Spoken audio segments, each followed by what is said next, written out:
Welcome दोस्तों, स्वागत है आपका मेरे YouTube चैनल में। तो दोस्तों, हम इतिहास पढ़ रहे थे, हिस्ट्री, और इतिहास में हमारा पाषाण काल हो गया था, सिंधु सभ्यता हो गई थी, वैदिक सभ्यता हो गई थी। वैदिक सभ्यता में हमने आपको बताया कि समाज किस प्रकार बटा हुआ था, पंचायत किस प्रकार की होती थी, देवता कौन कौन से प्रमुख थे, और ये तुम्हारा किस नदी को कौन सा नाम दिया गया था। षष्ठ दर्शन से आपको हमने परिचित कराया है। दोस्तों, वैदिक सभ्यता में दो इकाइयां थी। सबसे छोटी इकाई ग्राम हुआ करती थी,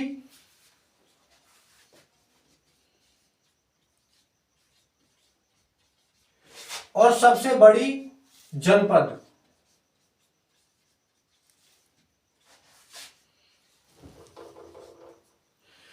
दोस्तों, जो ग्राम को देख रेख करने वाला, जो ग्राम का मालिक होता था, जैसे आज प्रधान होते हैं, उस टाइम पर ग्रामिक हुआ करते थे।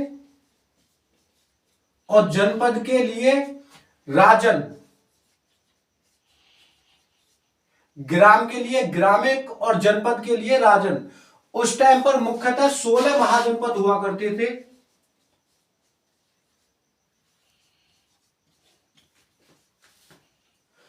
वैसे तो सीक्वेंस दोस्तों यही है कि वैदिक सभ्यता के बाद में हमको 16 महाजनपद पढ़े जाने चाहिए। लेकिन अगर हम इनको 16 महाजनपदों को अगर हम पढ़ने लगते हैं, तो जो हमारा जैन धर्म और बौद्ध धर्म है, ये एक एक दिन की क्लास है, एक एक दिन के लेक्चर है, ये हमारे छूट जाते हैं। तो पहले हम जैन धर्म क्लियर करेंगे आज, और कल बौद्ध धर्म। उसके बाद में हम महाजनपद के बारे में सीखते हैं कि इसमें क्या है, कैसे है।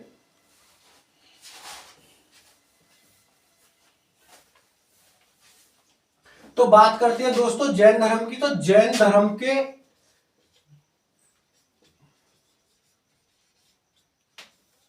जो पहले तीन तीर्थंकर थे, वो पहले तीर्थंकर ऋषभ देव थे।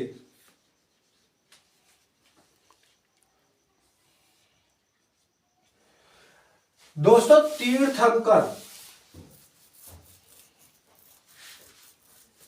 तीर्थंकर का मतलब क्या होता है? जैन धर्म के अनुसार मानव जीवन जो है परेशानियों से भरा हुआ दुख का सागर है। जैन धर्म के अनुसार मानव जीवन परेशानियों से भरा हुआ दुख का सागर है, और जन्म लेने के बाद मोक्ष तक का सफर हमारे दुख के सागर में गुजरना है। उसी दुख के सागर को पार कराने के लिए जो गुरु होते हैं, उन्हीं को तीर्थंकर कहा जाता है। तो तीर्थंकर, जो पहले तीर्थंकर थे, वो ऋषभ देव थे, लेकिन इनको वास्तविक नहीं माना गया है, क्योंकि इनका कहना था कि ऋषभ देव ने जैन धर्म की नींव तो डाली, लेकिन कोई मुख्य काम, कोई खास काम किया नहीं, इसलिए इनको वास्तविक नहीं माना गया है। इसके बाद में मुख्यतः 23वें और 24वें हमारे थे, तो बहुत 2, 3, 4, 5 इनकी भी हम बात करेंगे। लेकिन जो हमारे 23वें और 24वें मुख्यतः हैं, उनसे एग्जाम में ज्यादातर आता है। तो 23वें जो हो जाएंगे हमारे पार्श्वनाथ हो जाएंगे।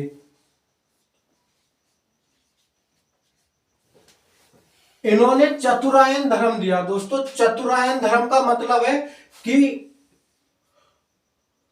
एक इंसान को सबसे पहले तो झूठ नहीं बोलना चाहिए। दूसरा वो धन संग्रह, यानी संग्रह का मतलब है कि जोड़ना, धन नहीं जोड़ना चाहिए।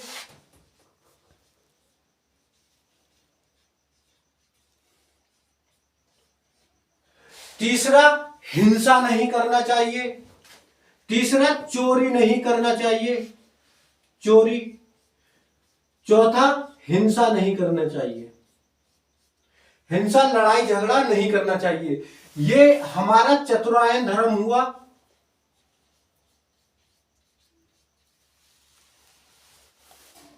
चतुरायन धर्म 23 में 23 तीर्थंकर थे हमारे पार्श्वनाथ, इन्होंने चतुरायन धर्म दिया। चतुरायन धर्म में पहला था कि झूठ मत बोलो, दूसरा धन इकट्ठा मत करो, चोरी मत करो, हिंसा मत करो। हमारे 24 में जो तीर्थंकर थे वो महावीर स्वामी,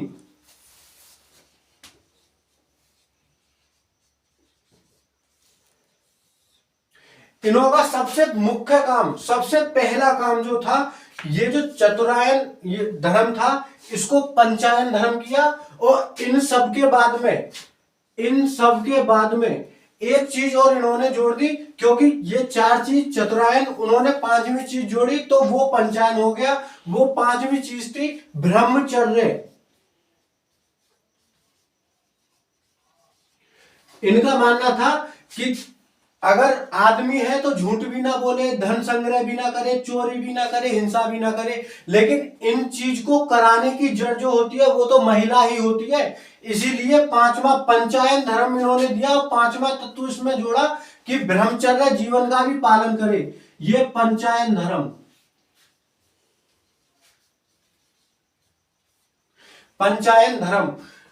महावीर स्वामी के रिलेशन में एक सबसे बड़ी बात ये हमें याद रखनी है कि पंचायन धर्म दिया इन्होंने, पार्श्वनाथ ने चतुरायन धर्म दिया। और पहले जो तीर्थंकर थे वो ऋषभदेव थे जैन धर्म के। अभी हमें महावीर स्वामी के बारे में डीपली जानकारी लेनी है, उसके बाद जो बचे कुछ तीर्थंकर है उनका भी हम जिक्र करेंगे।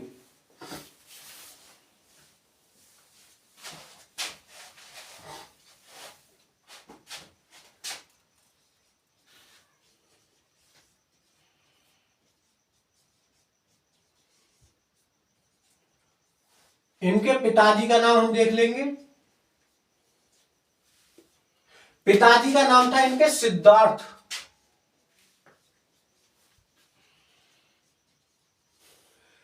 दोस्तों सिद्धार्थ जो थे इनके पिताजी, वो ज्ञात्रिक वंश के थे।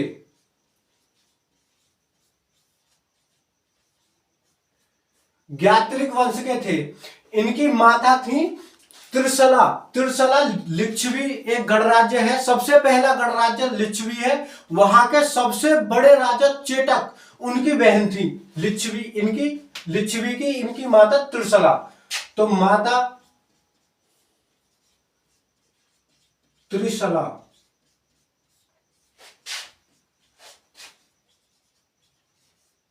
लिच्छवी के राजा चेटक की बहन।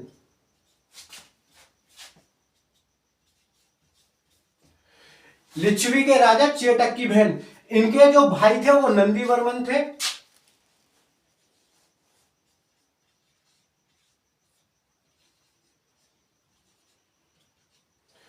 पत्नी देख लेंगे, पत्नी इनकी यशोदा। यशोदा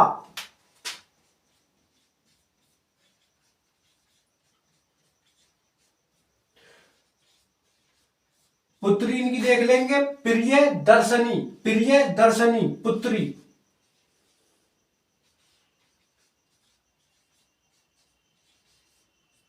और इनके जो दामाद थे उनका नाम था दोस्तों जमाली।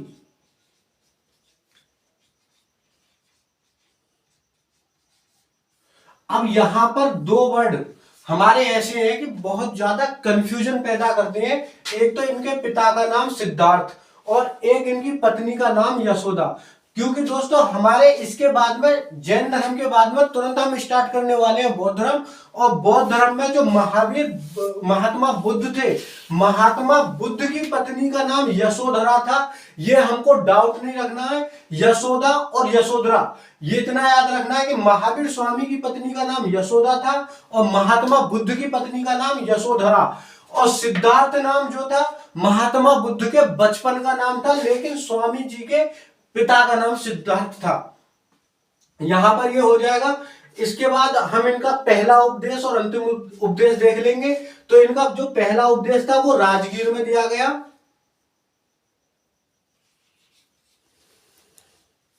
राजगीर में फर्स्ट उपदेश दिया गया।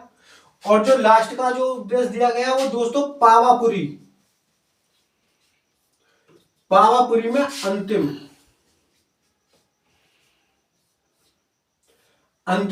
ये इनके उपदेश हो जाएंगे।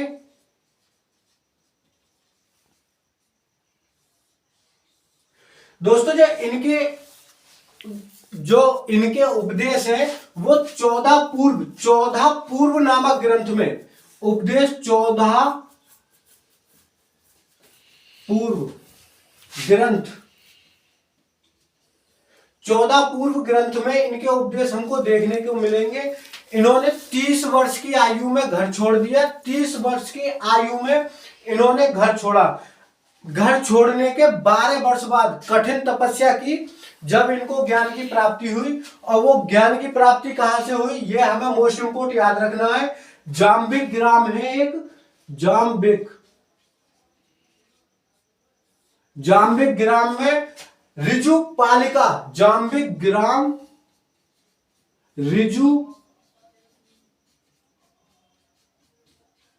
ऋजु पालिका के तट पर।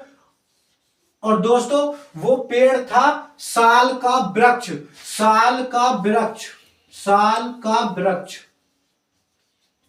ज्ञान की प्राप्ति जाम्बिक नामक ग्राम में ऋजुपालिका नदी के तट पर साल के वृक्ष के नीचे इनको ज्ञान की प्राप्ति हुई। ज्ञान की प्राप्ति कैसे हुई, 12 साल की घोर तपस्या करी। जब इनको ज्ञान की प्राप्ति दोस्तों हुई, उसके बाद में 30 साल की उम्र में ये छोड़ के गए। ये पॉइंट करने लायक चीज है। ज्ञान की प्राप्ति के बाद महावीर स्वामी को जिन कहा गया। स्वामी को जिन कहा गया, जिनका मतलब होता है दोस्तों दुख और सुख पर विजय प्राप्त कर ले। दुख और सुख पर जो भी चीज विजय प्राप्त कर ले वो जिन होता था। जिन महावीर स्वामी ज्ञान की प्राप्ति के बाद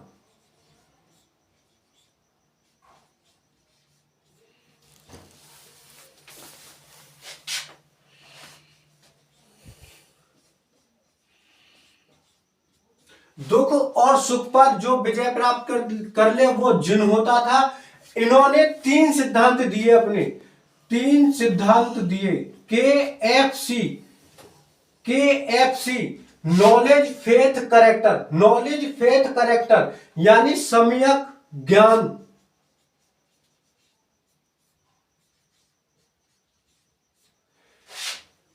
सम्यक विश्वास,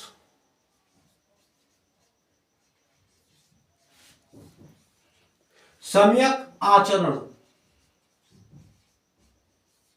यहां पर सम्यक का मतलब है पूर्ण, यानी कि पूरा ज्ञान हो, फुल विश्वास हो किसी भी चीज पर। और आचरण का मतलब मैं यहां पर आपको समझा दूं। आचरण का मतलब बिल्कुल ये नहीं है कि करेक्टर ढीला है, बल्कि आचरण का मतलब यह है कि कौन इंसान अपने काम के प्रति कितना टाइम का पाबंद है, कितना समय का पाबंद है। आचरण का मतलब यह है। उसके बाद ये हमारे ज्ञान प्राप्ति के सिद्धांत थे। ज्ञान प्राप्ति के सिद्धांत, अगर क्वेश्चन बने कि ज्ञान प्राप्ति के लिए महावीर स्वामी ने कितने सिद्धांत दिए, तो वो 3 दिए थे। कौन कौन से दिए, नॉलेज फेथ करेक्टर, सम्यक ज्ञान, सम्यक विश्वास, सम्यक आचरण। इन्होंने कहा आत्मा को मारना चाहिए, आत्मा के मन की कभी नहीं करनी चाहिए। अगर उसको ठंड लग रही है तो लगने दो, गर्मी लग रही है तो लगने दो। उन्होंने कहा जीव हत्या बिल्कुल नहीं करनी चाहिए, जीव हत्या। उन्होंने कहा कि इसीलिए कृषि पर भी पाबंदी, यानी कृषि पर भी रोक। क्योंकि जब हम कृषि करते हैं तो छोटे छोटे कीटाणु पता नहीं कितने मरते हैं। लेकिन ये जो महावीर स्वामी थे, जो जैन धर्म वाले थे, अपने साथ में आज भी मोर पंख की झाड़ू टाइप का वो लेके चलते हैं, और जहां पर बैठते हैं वो साफ करते हैं, ताकि कोई चीटा ये चीज ना मारी जाए। इन्होंने पूर्व जन्म को माना। सबसे बड़ी बात, इन्होंने पुनर्जन्म को माना। इन्होंने पुनर्जन्म को माना, और पुनर्जन्म से बचने के लिए इन्होंने कहा पुनर्जन्म का रीजन केवल आत्मा है। अगर हम इस जन्म में अपनी आत्मा को खुश रखेंगे तो वो अगले जन्म में भी आने की कोशिश करेगी, किसी दूसरे शरीर में आने की कोशिश करेगी।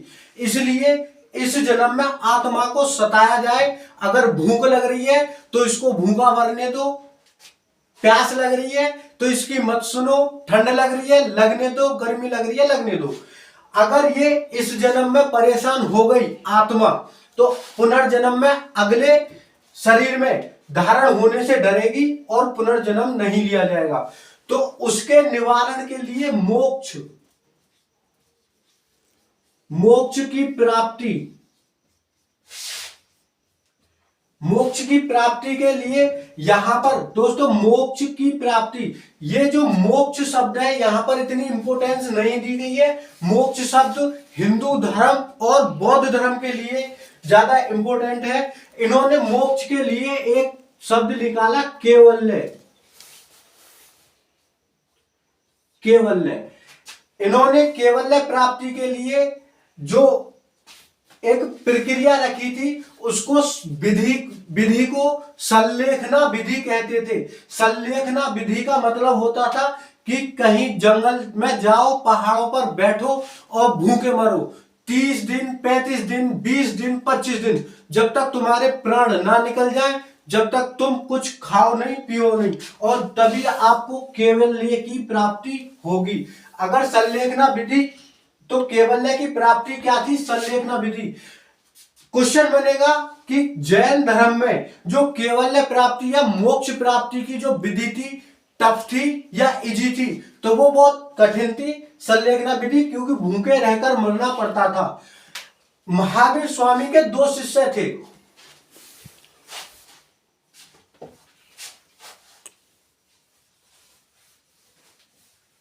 महावीर स्वामी के 2 शिष्य भी थे, एक भद्रबाहु, एक स्थूल बाहु।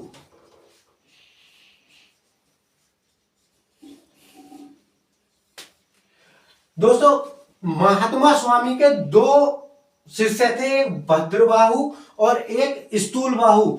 तो इनका जो महावीर स्वामी की जो मृत्यु हुई थी वो 468 ईसा पूर्व हुई थी। 468 ईसा पूर्व। इसके बाद में, इनकी मृत्यु के बाद में मगध में एक बहुत भीषण अकाल पड़ा। मगध में इनके बाद, इनकी मृत्यु के बाद भीषण अकाल पड़ा।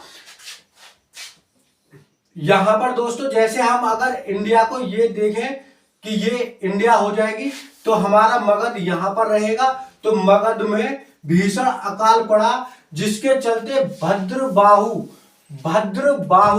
साउथ की तरफ आ गए थे। यहां पर साउथ में कर्नाटक की तरफ आ गए थे, साउथ की तरफ कह सकते हैं। और इन्हीं के साथ हमारे जो पराक्रमी एक मगध के सम्राट रहे थे, चंद्रगुप्त मौर्य। दोस्तों चंद्रगुप्त मौर्य, वो अभी हम पढ़ाएंगे। आपको पहले ही बता दिया है कि जैन और बौद्ध धर्म के बाद महाजनपद काल पढ़ाया जाएगा। महाजनपद काल में ही आपको जो मौर्य वंश पढ़ाया जाएगा, उसी मौर्य वंश में आपको बता दिया जाएगा कि चंद्रगुप्त मौर्य मौर्य वंश के संस्थापक थे और सारी उनकी जीवनी।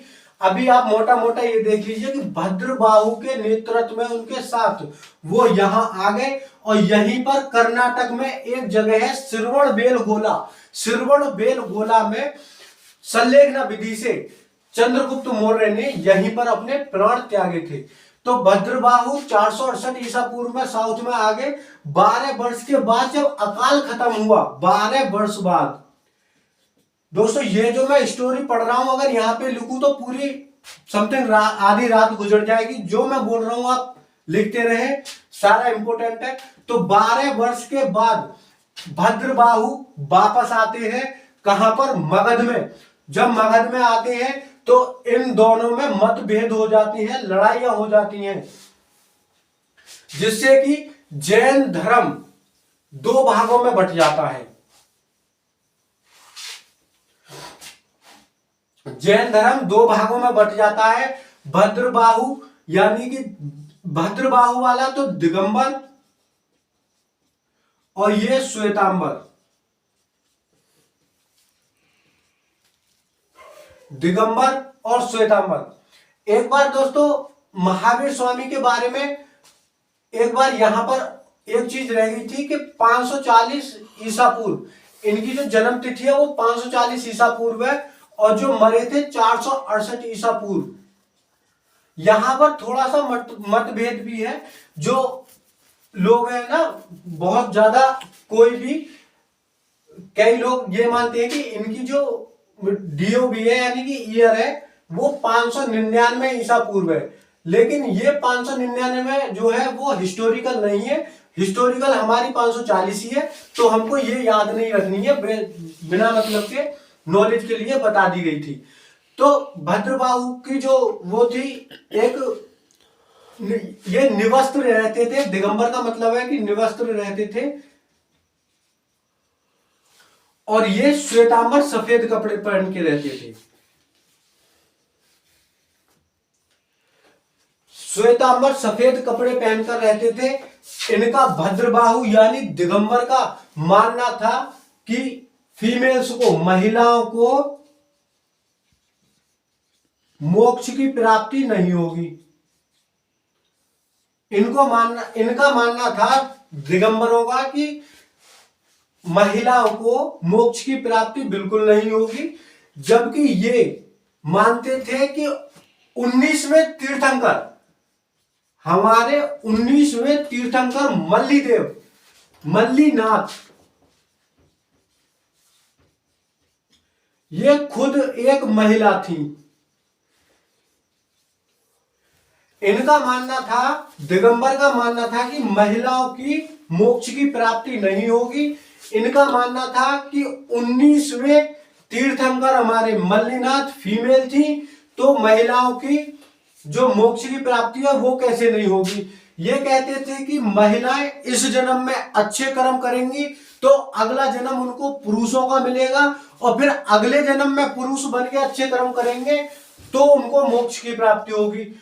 और ये बोलते थे कि ऐसा नहीं है, जब हमारे मल्लीनाथ थी वो 19वीं तीर्थंकर थी, तो इनको इसी जन्म में मोक्ष की प्राप्ति हो जाएगी।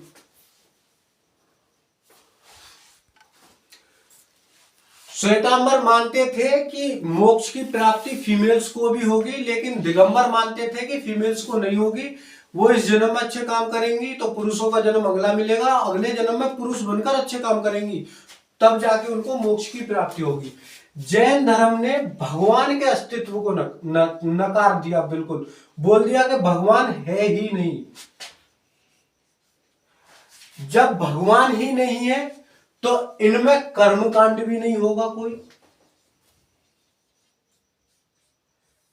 कर्मकांड का मतलब हम आपको पहले भी बता चुके हैं। कर्मकांड का मतलब होता है, जैसे मुस्लिम लोग में कोई मरा तो 10 माह 20 माह 40 माह ये 1 साल तक दावत चलती रहेगी। हिंदू धर्म में कोई अगर मरा, जैसे मुस्लिम धर्म का ऐसे हो गया, उसके बाद अगर हिंदू धर्म में कोई भी खत्म हुए, उनके बाद में 13 दिन बाद उनकी 13वां तीजा ये सब कुछ चलता रहता है। तो यहां पर ये कर्मकांड की बिल्कुल मना होगी कि कर्मकांड होगा ही नहीं। मूर्ति पूजा का बिल्कुल विरोध हुआ उस टाइम पर। हालांकि अभी के टाइम में महावीर स्वामी की मूर्ति पूजा होती है, महावीर स्वामी की मूर्ति मिलती है कहीं भी। जाति व्यवस्था बिल्कुल भी नहीं थी, जाति व्यवस्था बिल्कुल भी नहीं रहेगी। जाति व्यवस्था का मतलब यह है कि जैसे हमारे हिंदू धर्म में यादव जाट ये सब कुछ नहीं होगा। इनका जो उपदेश था प्राकृत भाषा में मिला, हर उपदेश इन्होंने प्राकृत भाषा में दिया। प्राकृत भाषा, इनका प्राकृत भाषा में उपदेश मिला है।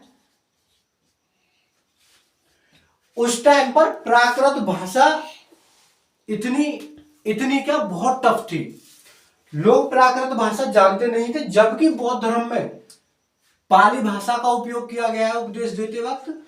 यही कारण रहा है कि जैन धर्म इतना फैला नहीं और बौद्ध धर्म फैल गया।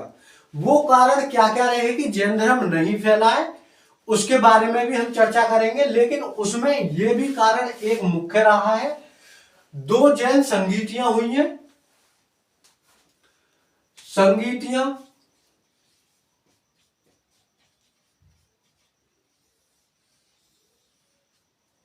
दो जैन संगीतियां हुई हैं। पहली जो संगीति हुई मगध में हुई, पाटलिपुत्र। पहली जो जैन संगीति हुई वो मगध में हुई, पाटलिपुत्र, और वो हुई 300 ईसा पूर्व। इसकी जो अध्यक्षता करी थी वो स्थूल बाहु ने करी।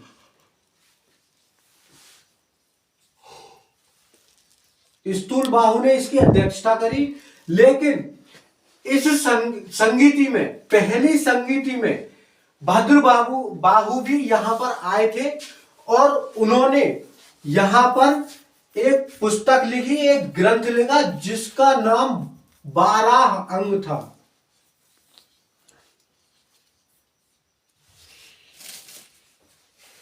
पहली जैन संगीति पाटलिपुत्र मगध में हुई 300 ईसा पूर्व। स्थूल बाहु ने अध्यक्षता करी और भद्र बाहु ने यहां पर एक ग्रंथ लिखा 12 अंग। दूसरी संगीति की अगर हम बात करें तो दूसरी संगीति हमारी वल्लभी में हुई, गुजरात।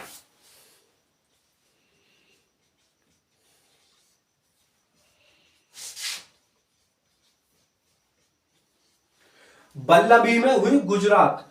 दोस्तों दूसरी ये जो हमारी वल्लभी में गुजरात में हुई, इसका टाइम इससे 900 वर्ष बाद, इससे अगर हम 900 वर्ष अगर हम जोड़ेंगे तो 3 + 900 1200 बीसी बिल्कुल नहीं हो जाएगा, क्योंकि यह उल्टा चलता है, मैंने आपको बता दिया था। तो इसका हो जाएगा 600 एडी। इसका मतलब यह हो जाएगा कि 300 बीसी का मतलब होगा, इसका मतलब यह था, मैंने आपको पहले भी बताया कि 300 बीसी ईसा मसीह के जन्म से 300 वर्ष पहले, और एडी का मतलब हो जाएगा ईसा मसीह के जन्म के इतने वर्ष बाद, यानी कि 600 वर्ष बाद और 300 वर्ष पहले 900 वर्ष हो गए। और जो इसकी अध्यक्षता करी थी वो देवाधीश श्रवण,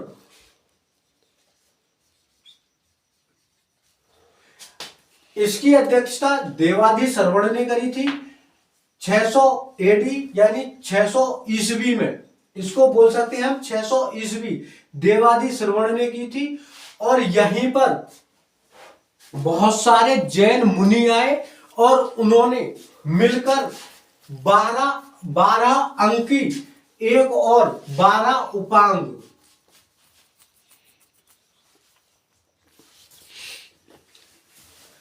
पहली में 12 अंग लिखी गई और दूसरी जैन संगीति में 12 उपांग लिखी गई।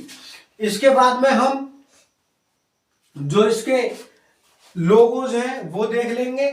उसके बाद में कल हम आपको बौद्ध धर्म डीपली समझाएंगे, विस्तार से समझाएंगे।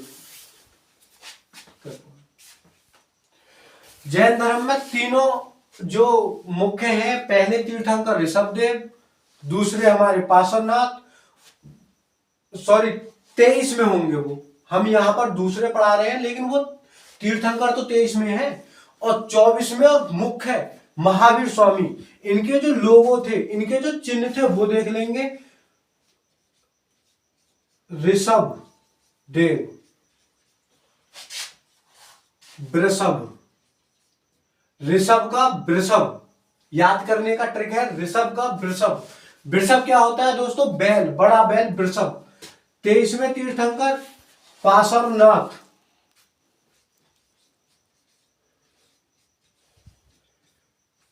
पार्श्वनाथ का हो जाएगा सर्प। याद करने की ट्रिक, इधर भी फन मान के चलेंगे कोबरा का और इधर भी फन मान के चलेंगे कोबरा का। पार्श्व सर्प, पार्श्व सर्प ये। और 24 में महावीर स्वामी सिंह।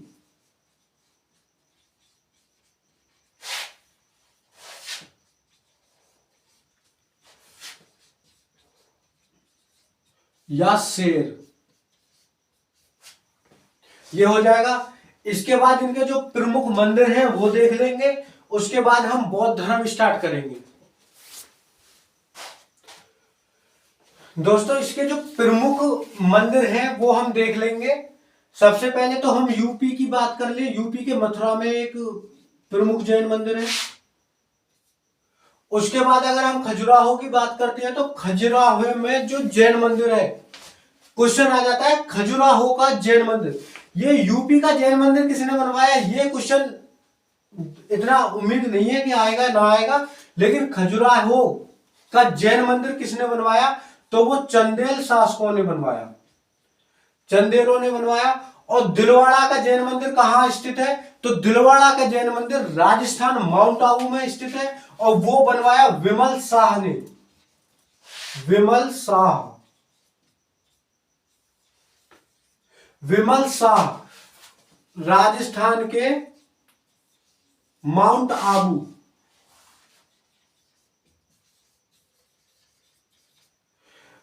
राजस्थान के माउंट आबू में दिलवाड़ा मंदिर। गोमतेश्वर मंदिर हमारा कर्नाटक में है, कर्नाटक में गोमतेश्वर मंदिर है, इसी को बाहुबली का मंदिर भी कहा जाता है, बाहुबली मंदिर। और ये जो बनवाया था ये चामुंड शासकों ने बनवाया था।